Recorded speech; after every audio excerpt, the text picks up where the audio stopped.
Hello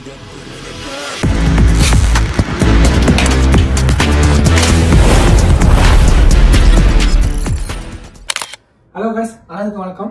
நீங்க எதை பத்தி தெரிஞ்சுக்க போறோம்னா iQ30. இந்த போனை பொறுத்த வரைக்கும் ஒரு கேமிங் பர்பஸா கொண்டு வந்திருக்காங்க. ஆனா பட் இதுல எத்தனை அட்வான்டேஜ் இருந்தாலும் இந்த 3 டிஸ்அட்வான்டேஜ் பத்தி நீங்க தெரிஞ்சுக்காம அந்த போன் எடுத்தீங்கன்னா கண்டிப்பா உங்களுக்கு ஒரு மேஜர் லாஸ் ஆயிருக்கலாம். ஏன்னா இந்த போன் ஒன்று 10,000 20,000 இல்லை, கிட்டத்தட்ட 55,000 மினிமம் பிரைஸ் கோட் பண்ணியிருக்காங்க. ஸோ இந்த போன்ல இருக்கிற அட்வான்டேஜ் விட்டுட்டு நம்ம டிஸ்அட்வான்டேஜ் மட்டும் தெரிஞ்சுக்கலாம். வீடியோ முழுசா பாருங்க, கண்டிப்பா இந்த வீடியோ ரொம்ப ஹெல்ப்ஃபுல்லா இருக்கும்.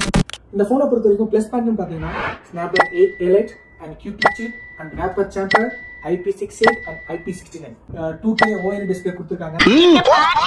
லிஸ்ட் பெருசா போயிட்டு இருக்கு. இந்த போனை பொறுத்த வரைக்கும் ஃபர்ஸ்ட் விஷயம், இது ஒரு கேமிங் போன் அப்படின்னு மார்க்கெட் பண்றாங்க. ஆனா பட் 55,000 கொடுத்து நம்ம வாங்கக்கூடிய இந்த போன்ல நான் ஒரு கேமரா நான் camera The war is over. Our fight has just begun. Pressure trigger button இல்லைன்னா அது ஒரு ரொம்ப டிசப்பாயிண்டா இருக்கும். ஏன்னா ஒரு கேமர் பார்த்தீங்கன்னா கண்டிப்பா அந்த பட்டன் நம்ம எக்ஸ்டர்னலா ஒரு ட்ரிகர் பட்டன் யூஸ் பண்றதுக்கு போன்லயே ரெட் மேஜிக் போனை பொறுத்த வரைக்கும் போன்லேயே கொடுத்துருப்பாங்க. ஸோ அது போல போன்லேயே கொடுத்துருந்தாங்கன்னா அது ஒரு அட்வான்டேஜா இருக்கும். ஆனா பட் கேமர் போன் அப்படின்னு சொல்றாங்க. ஆனா பட் அந்த பட்டன் இல்லாம இருக்கிறது ஒரு பெரிய டிசப்பாயிண்ட்.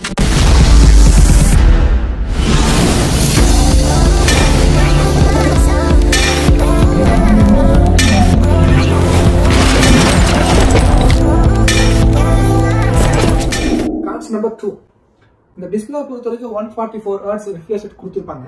இது ஒன்லி ஃபார் கேம். நீங்க எப்ப கேம் விளையாடுறீங்களோ அப்ப மட்டும்தான் அந்த 144 Hz உங்களுக்கு அடாப்ட் ஆகும். மற்ற டைம் நார்மல் யூசேஜ் பொறுத்த வரைக்கும் 120 Hz தான். ஸோ நீங்க 144 Hz அப்படின்னு நினைச்சு நீங்க எடுத்தாலும் பிரச்சனை இல்லை, அது கேமிங்ல மட்டும்தான் ஒர்க் ஆகும். ஆனா நார்மல் யூசேஜுக்கு ஒர்க் ஆகுது அப்படின்னு சொல்றத தெரிஞ்சுக்கோங்க. ஸோ நம்ம எடுத்ததுக்கு அப்புறம் இப்படி இருக்கா அப்படின்னு சொல்லிட்டு நீங்க ஃபீல் பண்ண போற நிறைய தெரிஞ்சுக்கலாம். இதுதான் செகண்ட் பாயிண்ட்.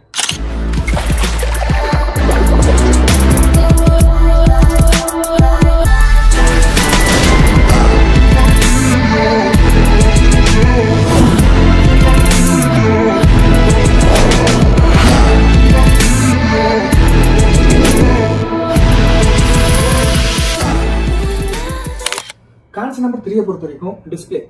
இந்த டிஸ்பிளே பொறுத்த வரைக்கும் எந்த ஒரு ப்ரொடக்ஷன் யூஸ் பண்ணல. என்னைய வச்சு ஒன்னும் காமெடி பண்ணலையே.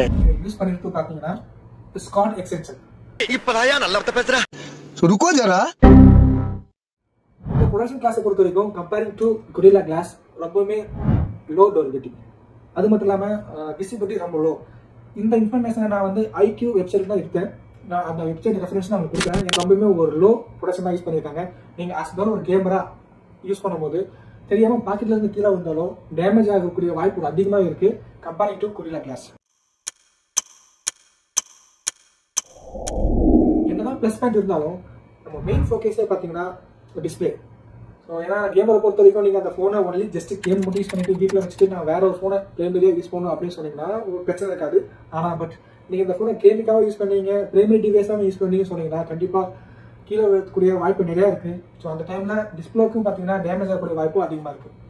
ஸோ இந்த 3 பாயிண்ட் தான் மேஜர் இஷ்யூ. நீங்கள் இந்த ஃபோனை வாங்கலாமா வாங்கக்கூடாது உங்களுடைய யூசேஜ் பொறுத்து தான் இது அமையும். ஸோ இந்த வீடியோ உங்களுக்கு பிடிச்சிருந்தா லைக் பண்ணுங்கள், மறக்காம சப்ஸ்கிரைப் பண்ணுங்கள். தேங்க்யூ.